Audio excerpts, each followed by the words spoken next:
This B Podcast Network show is presented by IXL. IXL's all-inclusive online teaching and learning platform simplifies edtech needs and accelerates achievement in 95 of the top 100 U.S. school districts. IXL delivers personalized learning across a comprehensive pre-K-12 curriculum, including math, language arts, science, and social studies, and it helps you assess student performance through actionable real-time insights at every level of your school or district. This one solution performs work that typically requires dozens of different tools. Want to find out why so many leading districts trust IXL? Visit ixl.com/BE. That's ixl.com/BE. We're proud to be sponsored by MyFlex Learning. MyFlex Learning is a scheduling platform that helps middle and high schools meet the individual needs of all students. Schools can easily create and manage time for flex blocks, win time, activity periods, RTI, counselor and teacher appointments, and much more. And with its built-in accountability tool and reporting features, MyFlex Learning solves your challenges around getting kids where they need to be and understanding how flex time is spent. Make your flex time work for you. Visit myflexlearning.com/BE to learn more and receive $500 off the first year. That's myflexlearning.com/BE.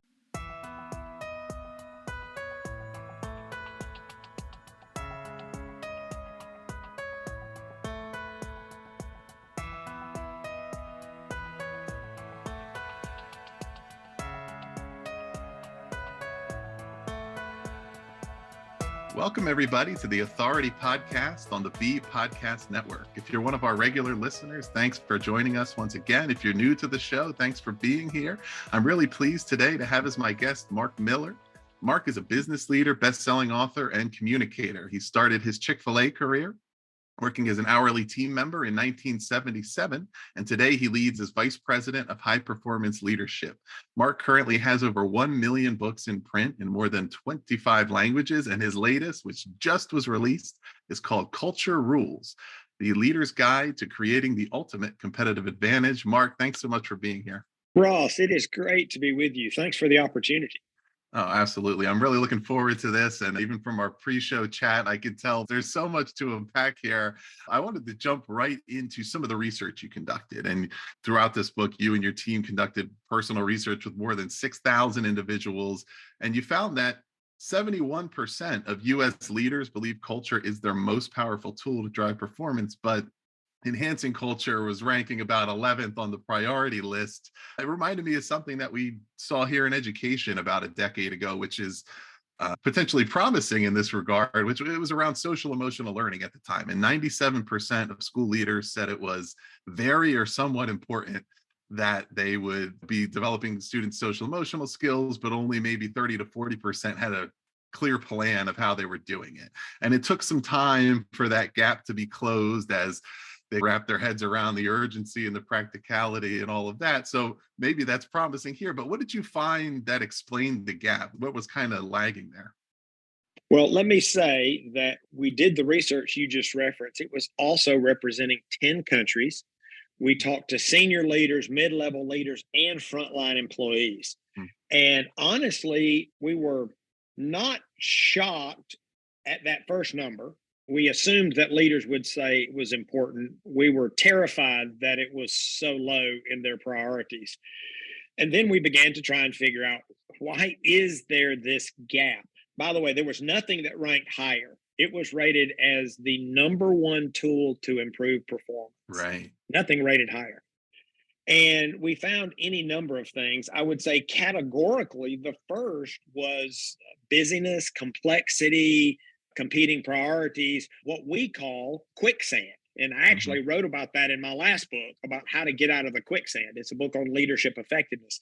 And the quicksand is one of the primary contributing factors that's keeping leaders from working on what they know they should work on. Yeah. So you got to get out of the quicksand. You're not thinking about culture when you're in quicksand, you're thinking about survival. Right. So again, that's not the focus of our conversation today, but it was one of the big root causes.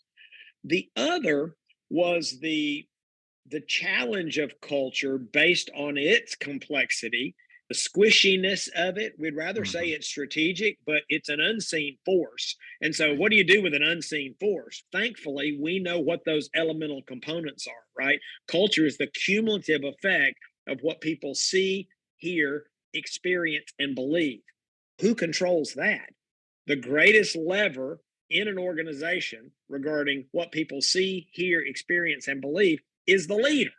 Right. And so I feel pretty good about that. But my team was still a bit overwhelmed. It's a hard and complicated topic. And I want to honor that for all the people listening that are going, don't make this sound easy. No, no, I'm not trying to make it sound easy. It's really challenging. But what we did is said, we've got to help leaders close that gap, the knowing doing gap, if you will. And we decided that if we could simplify the topic without becoming simplistic, right? At that Mhm. point, you lose. If you go too far on the simple curve, game over. If we could simplify the topic, make it actionable and applicable, we thought we could really add value to leaders around the world. One quick story about our journey there. It was not as, I'm going to make it sound easy here in the next few minutes. Right. We worked for, wow, we worked for months and months. We probably worked well over a year trying to take all of this information. Okay, we now know what is universally true about healthy, vibrant cultures, and we know people aren't working on it, and they need to work on it, and they know they need to work on it. So it was like driving us crazy.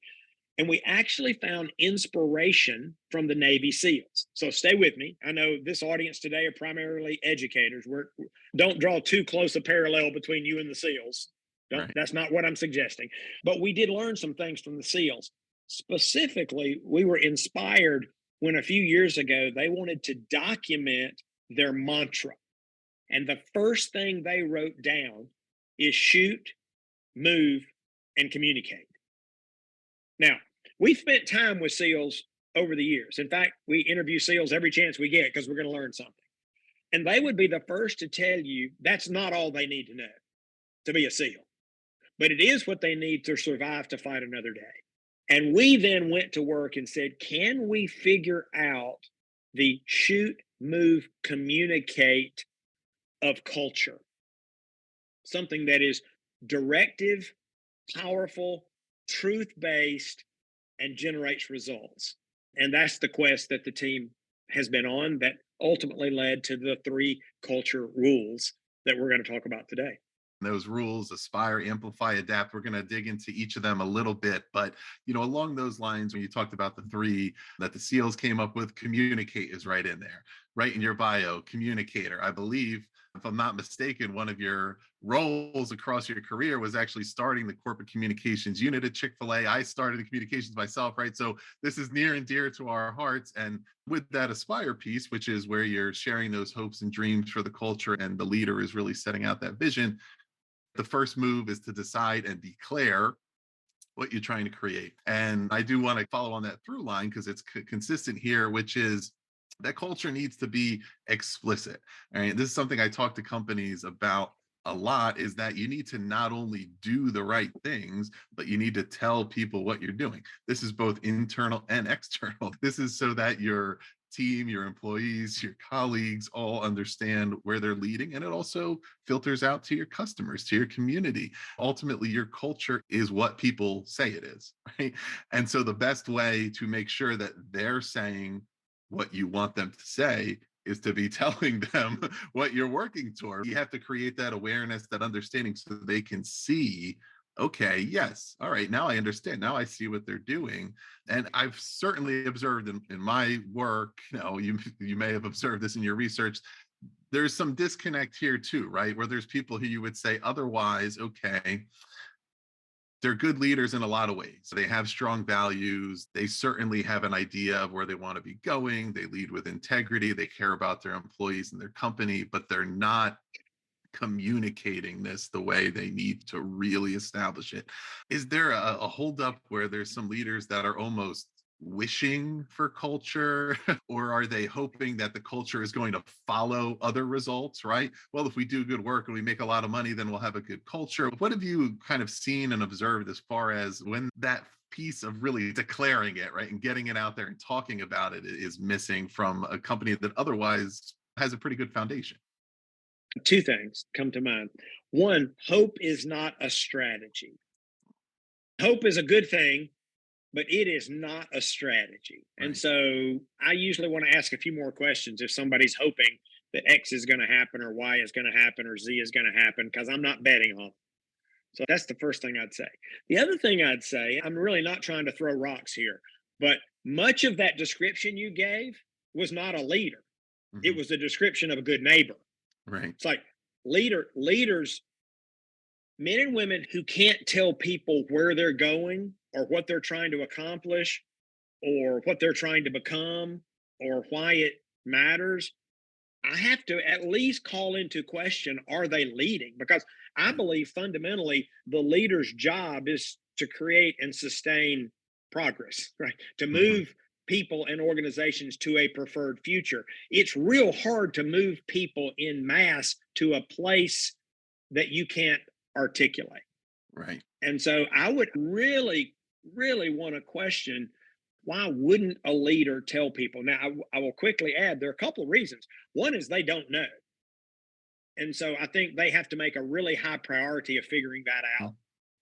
Two, they may not know how to get there. And I don't think that's bad if they'll own that and say, guess what? We get to figure it out. Some leaders put too much of a burden on themselves. I've got to know where we're going and how we're going to get there and when we're going to get there and how we're going to pay for it. And you can't know all that. And so sometimes it's that absence of that level of clarity and certainty that will paralyze a leader. But what they're doing is they're forfeiting their own leadership and they're Hmm. not rallying the people around them to help them go to that place.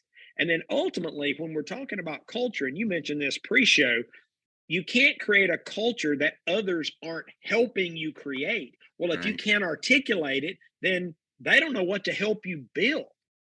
And so you're really, really, I would argue, tying both hands behind your back as a leader if you can't tell people where you're trying to go. Yeah, and so much of that speaks to the difference between leader as a I have a certain title, so I was named the leader of this organization versus I am leading, right? I am acting as a leader, which certainly when we're talking about the company culture, the organizational culture of an entire organization, yeah, it's important that you sort of are in certain roles as well, although everybody leads in developing that culture. But I think that's the way you even write in the book. Okay, this is this mystery of why some folks don't really do this. Why don't they talk about the culture they're trying to create? And it's sometimes they don't know, sometimes they're just not leading, they're Yeah, just that not is true. doing it. And I love the way that you describe the big idea, right? We have these three rules, which of course are the structure of the book, but the big idea, which is repeated over and over, is that leaders animate culture.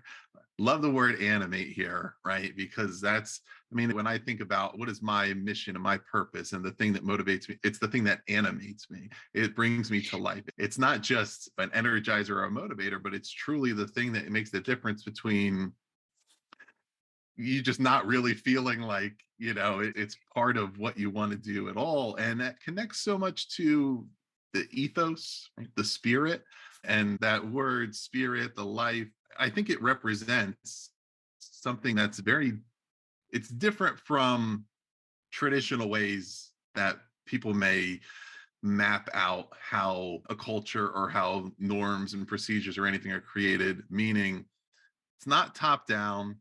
It's not bottom up. It's something else. The culture, the pieces of the culture are almost all around us. And then you have to come in and bring them to life. And then there, but I'm wondering your perspective on how you would describe that piece of it and that process really of bringing it to life, animating, and that collaboration and the fact that it happens in such a unique way.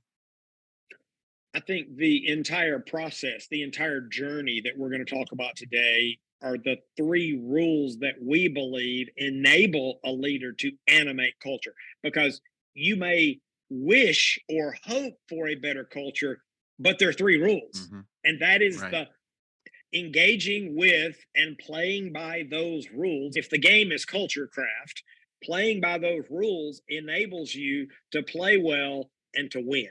Hmm. And so that is, in fact, how leaders animate culture. They do the three things we're talking about today. Perfect. So let's talk about the rules: aspire, amplify, adapt. Give us a little background because we'll touch on each of them, how you're defining them, and how you and the team really decided on these as the terms. Because, of course, there's similar words you could have used, but there's intentionality behind why these are the ones that really capture what you want to say.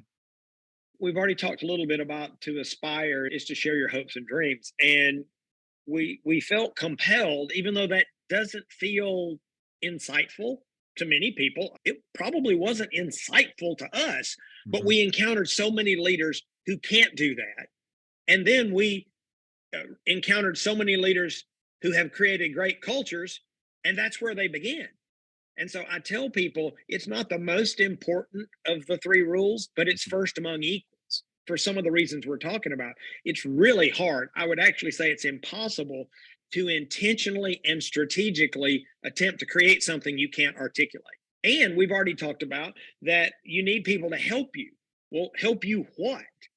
And so I would say the test at the end of the day is it simple, clear, and repeatable because strategic repetition is your friend here. Right. And so you've got to distill it down to its essence. Now, you can use any number of tools or mechanisms. You can use vision, you can use purpose, you can use values, you can use ethos.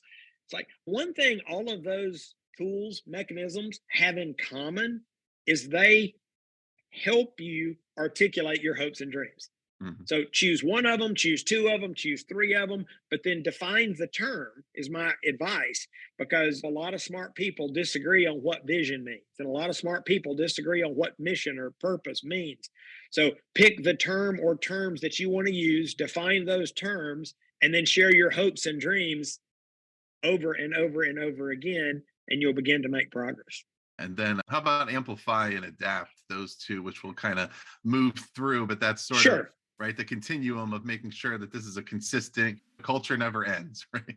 So amplify, again, we chose that word very intentionally Hmm. because the world's so full of noise. And the leader has to get the aspiration above the noise. And you may Hmm. not literally turn up the volume, but you are figuratively trying to get the message of the aspiration to permeate the hearts and minds and culture of your organization. Because I meant to say this a moment ago, and your audience knows this as well. Every organization has a culture, Yeah. everyone. It's either by design or default. And I've never seen a great culture by default. If you want a great culture, it has to be led there. And it begins with the aspiration, but then you've got to convince people over time that this is real and this is legit and this is going to stand the test of time. Maybe not eternity, but the test of time. You always have the right as the leader to change any of those things. But Mhm. now we'll put a caveat. The more you change those things, the less followership you're going to have. It's really to your advantage if you can lock into something that's going to transcend the fads. So Yeah. that's what it means to amplify. And then the adaptation, right? You talked about that, and it's working to enhance the culture, and it's the fact that circumstances change. Right? We know what our values are, we know what we stand for, we know generally what our vision is here and what we're working toward, but something changed out there. Our customers changed some of their behavior. A new generation of employees is bringing different skills and thoughts to what we're doing here. And we need to implement this in a little bit of a different way. And I like the way you wrote about that too. And you could kind of define that it's not about losing your foundation. Right? And Sure. ultimately, while we always reserve the right as we come upon new information and new perspectives, it's possible that sometimes a value of ours may change, but not that much, not Yeah. frequently.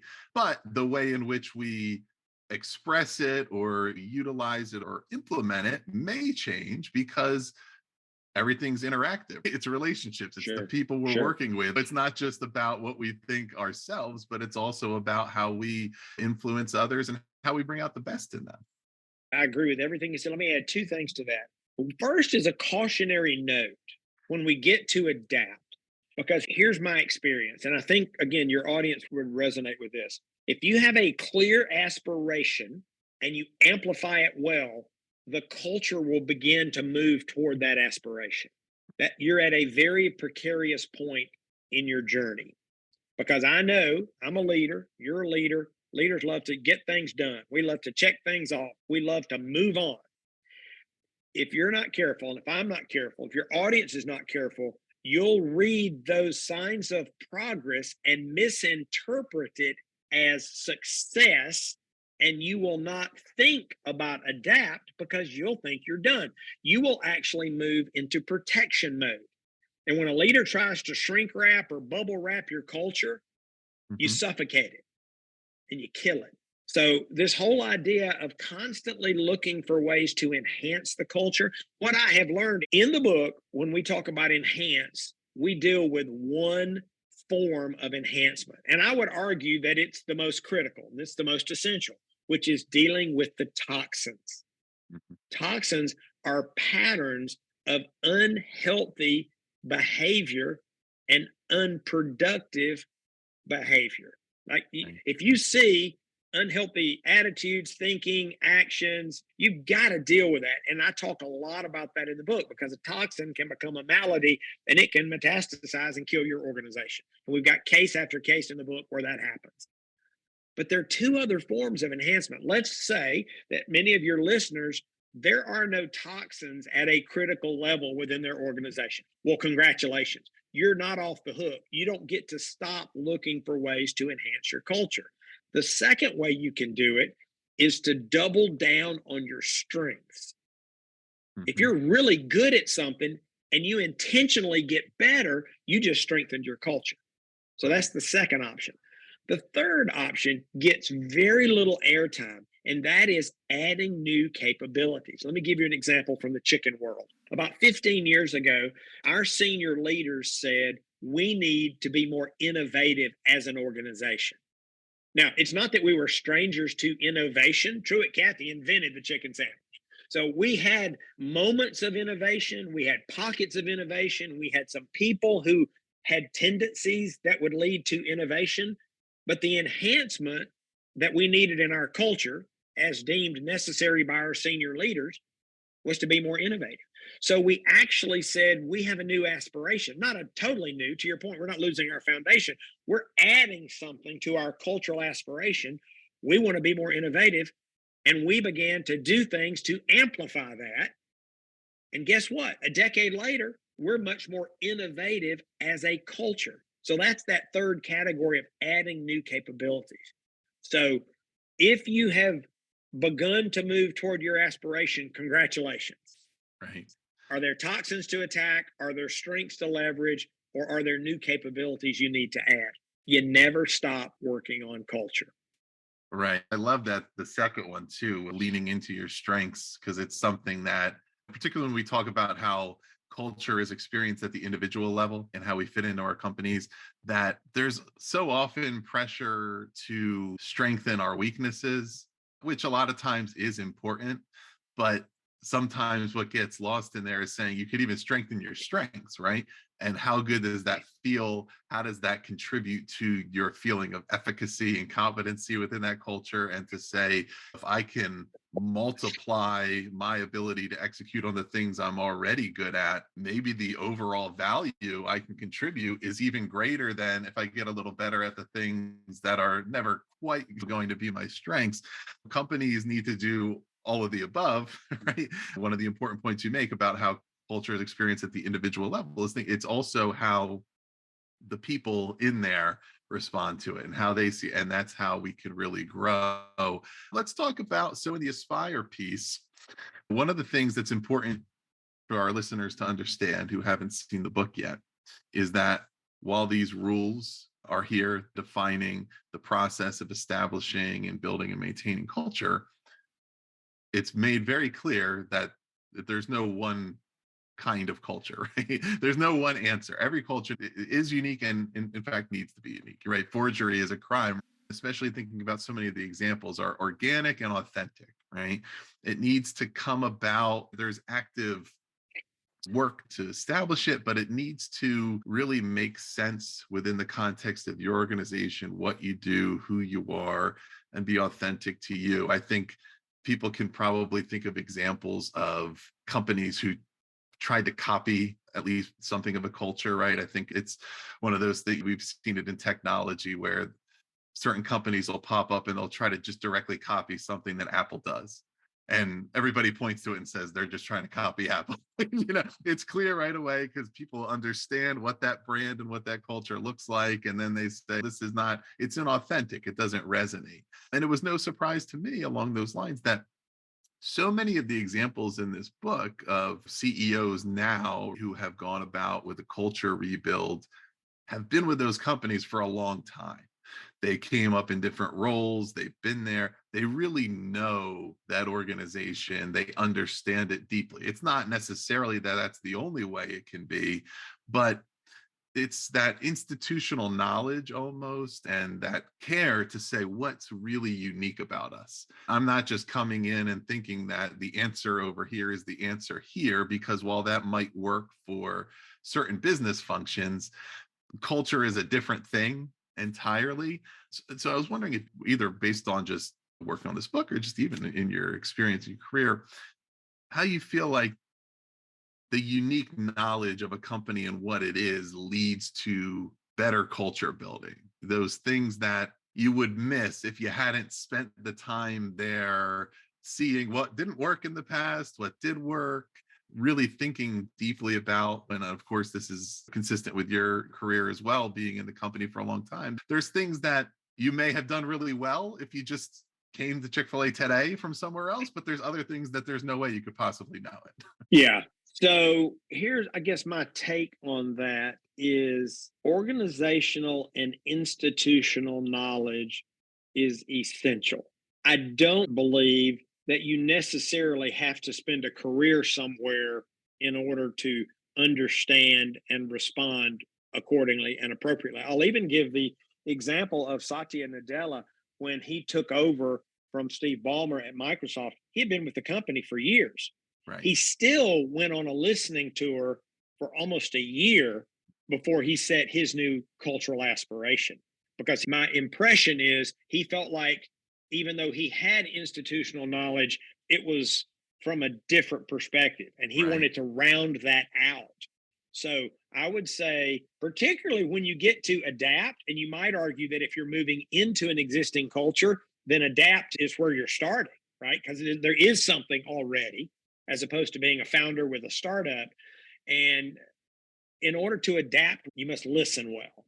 Listening is always the precursor to strategic, thoughtful, and appropriate adaptation because perhaps you need to take this in stages. Maybe you need to take this in pieces and parts because there's a readiness issue within the organization. So I think listening is what I would want your audience to take away is most critical for leaders who are trying to craft a culture. Yeah, that's a great way to put it. And that because you can be the new person, but you still have to respect what you're not knowing, right? I need to listen. I need even if I'm coming from, for the case of some of our listeners, one school to another school or a district to a district or so on. They're all different. They're not the same. There's something that worked for you perfectly last time that won't work here or can work once you establish certain context around it, right? Because you Mm-hmm. realize it's maybe so different from the way things have done before that just trying to go right ahead with it and say, hey, this works. There's going to be too many people who have opposition or well, actually, the last person tried something similar and it didn't work. And okay, well, how do we do it differently? So listening is key. To that point, amplify, right? It's the two sides of that.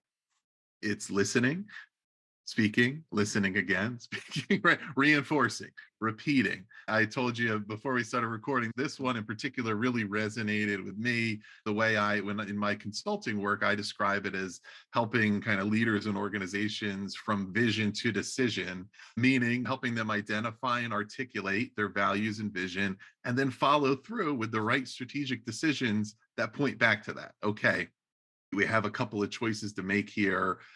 Which one is consistent with the vision we've set out? Which one is taking us in the right direction? And that can be easy to forget because a lot of times, as we've talked about, vision, values, purpose, so on.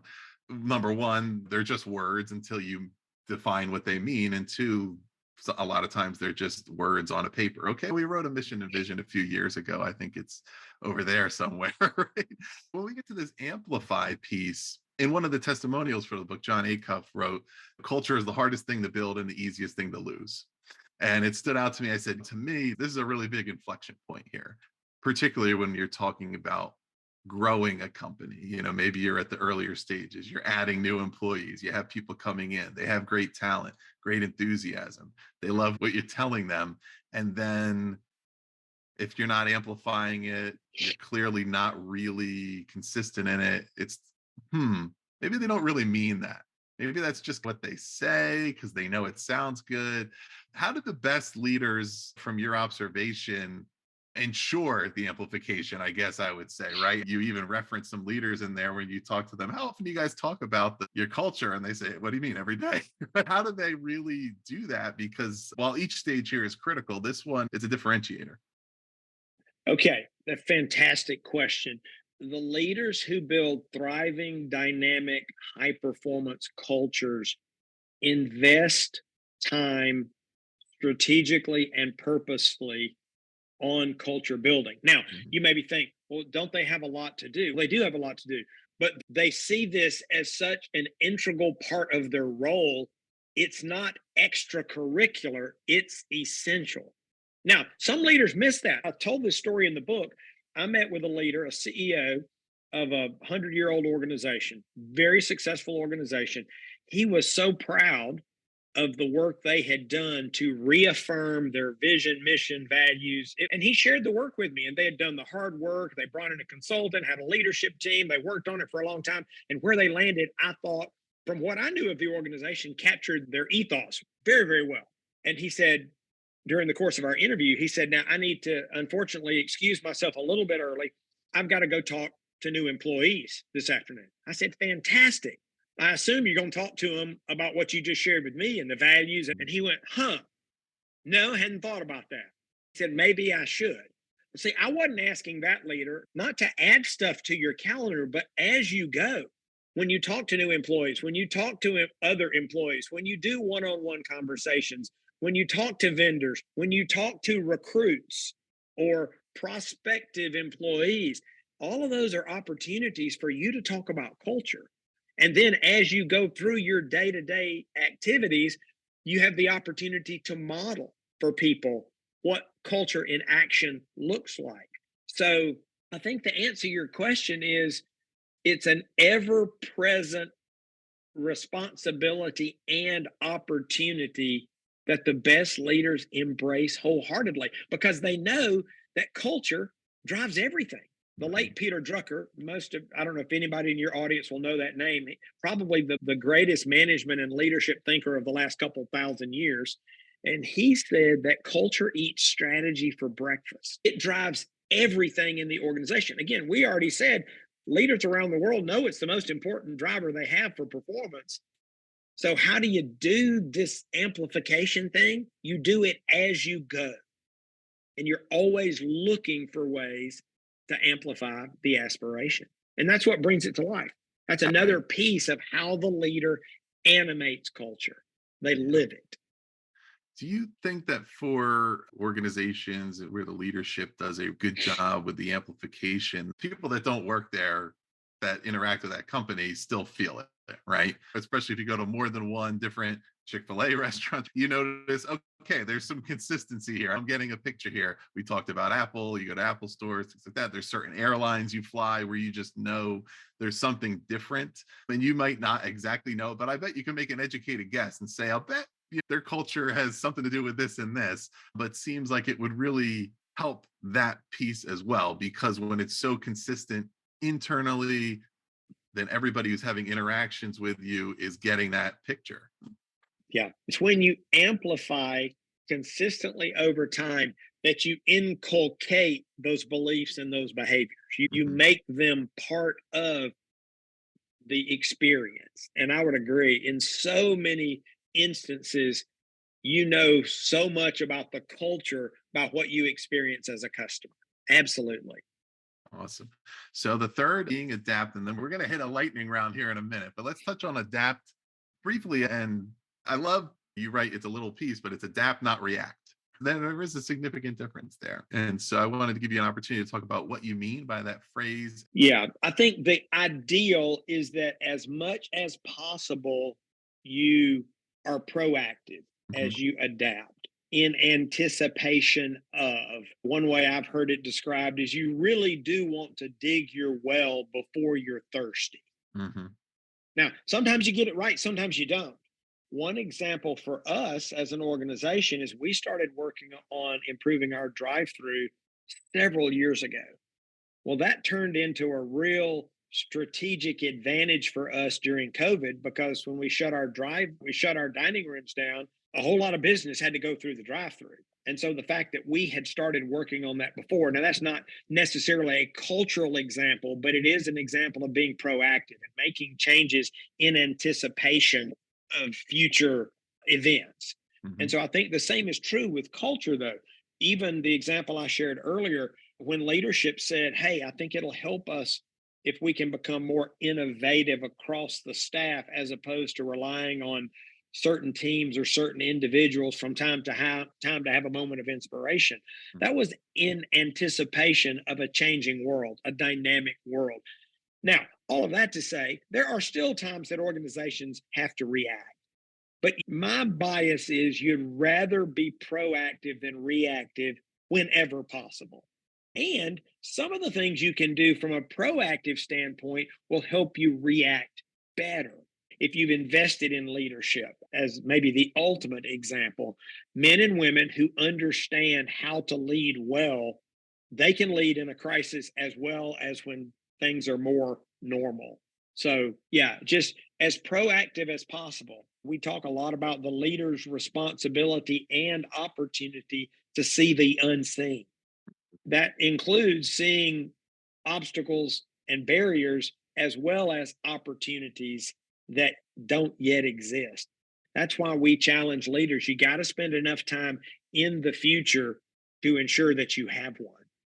Yeah, and a great example that's kind of widespread of adapt versus react, still ongoing now, I think, is the debate over remote work options and remote work culture. There was a lot of companies, I was a part of a couple long before the pandemic ever came along, had already put a lot of thought into various hybrid and remote policies and thinking about how does this help us with talent acquisition, talent retention? What are the actual factors that necessitate when or how often or if people need to be in a certain location? And companies like that were really well prepared. But now there's reactions happening again with others that are saying, well, now we just have to go back to the way it was before. And just because we, for whatever reason, and may or may not be the right move. And it's interesting to think about that with respect to culture, because I've actually not that long ago, somebody who's in the business media business had posted a poll question on LinkedIn about what company has a better culture, one that's fully in person or one that's fully remote. And my answer was, I have no idea. Those two answers don't give me really any information to be able to say what the culture of that company is. I could see certain advantages to either one, but it's really about what you create. I do think that's something that a lot of people in companies that are grappling with that right now are thinking that that's an answer to culture versus necessarily that they have a culture they're establishing and then this is a decision that will fit into that culture. Right. Which goes back to adapt. The world changes. We live in a dynamic place, and leaders have got to be willing and able to adapt. And again, sometimes proactively, sometimes reactively, but you got to listen well. I would even encourage leaders, and I reference this in the book, go back to your aspiration and figure out how much of person work is required to fulfill your aspiration. That should be one of the key drivers in your decision making, which is why so many companies are at a disadvantage. They don't have a clear aspiration. And if you don't Yeah. have a clear aspiration, you don't know if remote work's good or bad. You just don't see your people anymore. And so a lot of leaders are freaking out about that. Mark, let's shift to a little lightning round here. I have a handful of questions here that'll lend themselves to fast and Oh, amazing answers. One leader you referenced a little earlier, Satya Nadella of Microsoft, who, one of the great success stories of the past decade with what Microsoft's been able to achieve. What was one of the most surprising or insightful things you learned while working on the book? I am so fortunate to have been part of an organization that has taken culture seriously. Many of the leaders that I have had the privilege to work for and with may have been unconsciously competent at this thing of culture building. And I'm not saying they weren't intentional, but I found language to describe what I have experienced, which was kind of cool. I mentioned earlier, I always try not to just document my own bias, but it is kind of cool when you figure out what's universally true about something and you say, hey, we've done that and we've done that and we've done that, even though I didn't have language for it. Mhm. So I was pleased to say, hey, I know what we've discovered works because I've had the privilege to work in an organization for 4 decades that has done these things. Excellent. Is there anything that you found that ineffective leaders try to substitute for culture? A lot of leaders try to delegate culture. Mm. I don't know if that's exactly what you're asking. I mean, it's great to have human resources involved. And I know in a lot of functions, that's where the responsibility may officially rest. Right. But if senior leaders aren't involved daily with culture, you're going to struggle Yeah. because people watch the human resources people, but they're watching the senior leaders more. Is there anything that you came across that's part of somebody's culture that seems to be working for them, but you still can't believe that works? Well, sure. And it goes back to the aspiration. Hmm. There are many organizations that have set an aspiration that I would not set, I don't think, if I were in their position. But for any number of reasons, whether it be industry norms or bias or who knows what. So, an example would be firms that say, we're going to bring in a lot of talent and we're going to wear them out, and 3% of them are going to stick Right. and we're going to be successful and we're going to be profitable. I've talked to people in those kind of companies, and the ones that don't like it leave, and the ones that like it stay and thrive because that's the kind of culture that leadership wants, and it tends to attract and people stick who want that kind of culture. But again, that's probably not how I would do it. Maybe coming off the heels of that example, the book is written as an extended metaphor of a game. That's what the rules are, right? It would be the rules of if you're playing this game of culture building and of company building. What game might be a great example of the right kind of culture? Let me say one thing and then I'll answer that question Hmm. directly. We actually have named some of those unhealthy patterns of behavior when those toxins Hmm. become maladies. There's a whole chapter on that. I hope that your readers won't recognize those, Yeah. but they may recognize some of those. And then there's a chapter on what do you do about it. So we're not going to go into that, but I didn't want people to think, hey, I'm just telling you how to play the game. Good luck. No, we're actually Yeah. telling you here's some things you can do when things get sideways. So again, that's beyond the scope of this conversation, but I wanted to mention that for your readers. Back to the game. Let's pull up half a step. The book actually has a circle on the Hmm. front. And we actually grabbed the metaphor from game designers. I don't know if you're familiar with this or not, but they refer to it as the magic circle.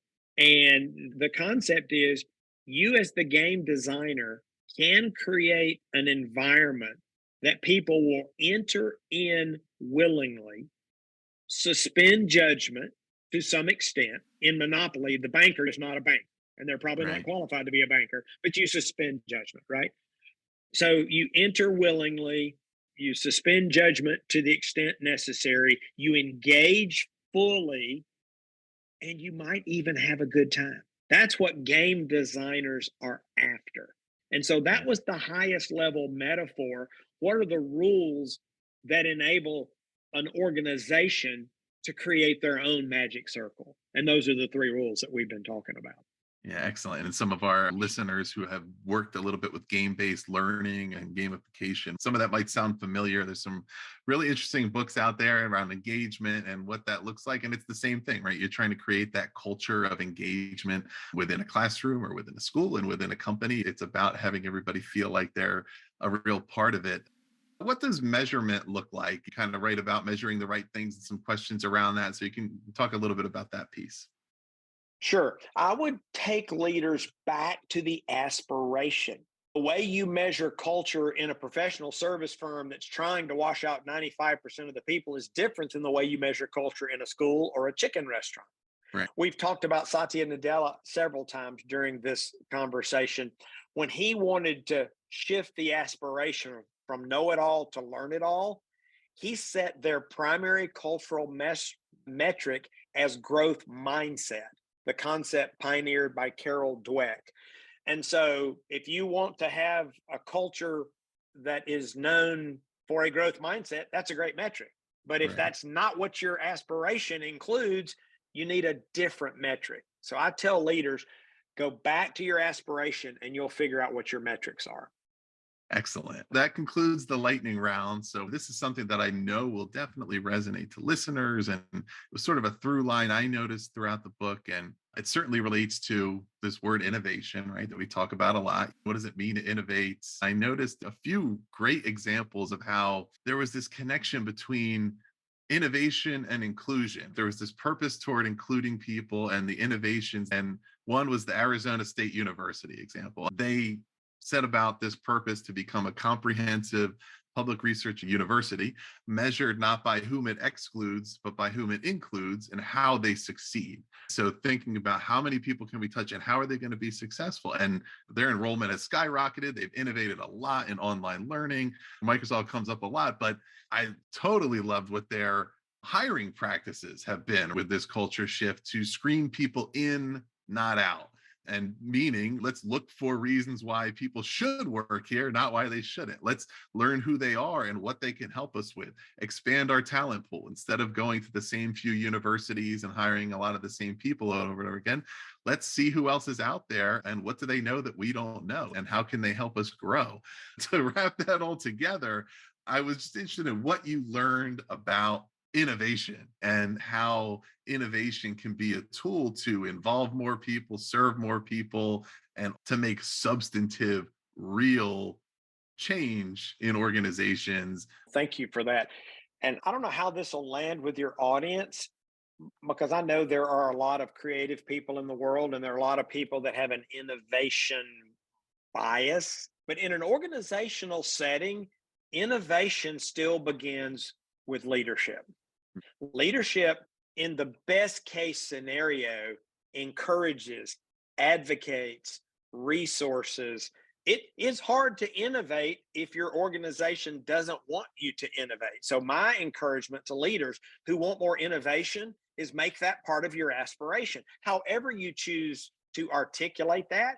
The example I shared earlier, had we not said more than a decade ago, we want to be more innovative, we wouldn't be more innovative today. Remember, hope's not a strategy. So Mhm. hoping we're going to become more innovative is not going to work. And the fact that I've lived through that transformation for us gives me even more confidence that if you aspire, if you amplify, and if you adapt, you can become more innovative. I've even done it on a micro scale in one of the departments that I led years ago that I went in as the new leader and I felt like they needed more innovation and creativity. And I set that as an aspiration. And I shared with them, I'm not saying we are this, I'm saying we're going to work together to become this. And we did training and we did recognition. And I tried to model it. And we tried to make heroes out of people, all the things you would do to amplify that aspiration. And then years later, we had a bunch of people who were practicing innovation and creativity as part of their lifestyle, not Right. as a strategy. It had changed them. And so, if you want more innovation, it's always best if leadership sanctions that, if leadership encourages that, if leadership sets that as an aspiration, it is within the reach of any organization. Really, really hard if leaders are anti innovation. Listeners, one thing I want to make sure to point out for you here, we'll have some links in the show notes below. But if you go to the site leadeveryday.com to purchase the book and purchase it directly through there, there's a variety of bonuses available to you. Knowing that many of you are in positions where you may want to purchase a number of books for your faculty and staff and colleagues, there's a high performance checklist, a culture rules and action journal, and you can even earn a private virtual session for your team with Mark if you purchase some books from there. So is there anything else you'd like to point out, Mark, that listeners should check out, or anything I've failed to mention? Just one note on what you just said. We've already had 35 schools get the private Zoom call because it only takes 11 books. And so I got a report this morning, 35 schools have already said yes to that, which is great. I'm looking forward to it. That's a pretty good deal, people. Check it out. And if you think you and staff would benefit from this, we've talked about a lot here, but there's a lot more in there. And it is a really great collaborative read, I think, because it's a collaborative process. Hey, Ross, there is one thing I'll mention. If I can serve any of your listeners in the future, they're welcome to go to the website, but they can also call or text me directly. My cell number is 678-612-8441. 678-612-8441. And if I can serve any of your listeners, I would consider it my pleasure. Well, yes, and we're going to consider that a special prize for everybody who listens all the way to the end. They can write that down. But yeah, please do, listeners, take Mark up on that offer if it's helpful to you. Culture in every organization is so critical. We talk about school culture a lot. We talk about company culture. So please do check this out. You're going to find the links below to find the book Culture Rules and some other resources. Check out those bonuses. Please do subscribe to The Authority for more in-depth author interviews like this one, or visit bpodcast.network to learn about all of our shows. Mark, thanks so much again for being on the show. It's been my pleasure. This has been The Authority Podcast, hosted by Ross Romano, edited by Gage Sanderson. Do you want to simplify your school's technology, save teachers time, and improve students' performance on state assessments? You can do it all, but don't waste another minute. Head straight to ixl.com/BE to learn how IXL's research-proven teaching and learning platform can help you achieve all of these goals. That's ixl.com/BE.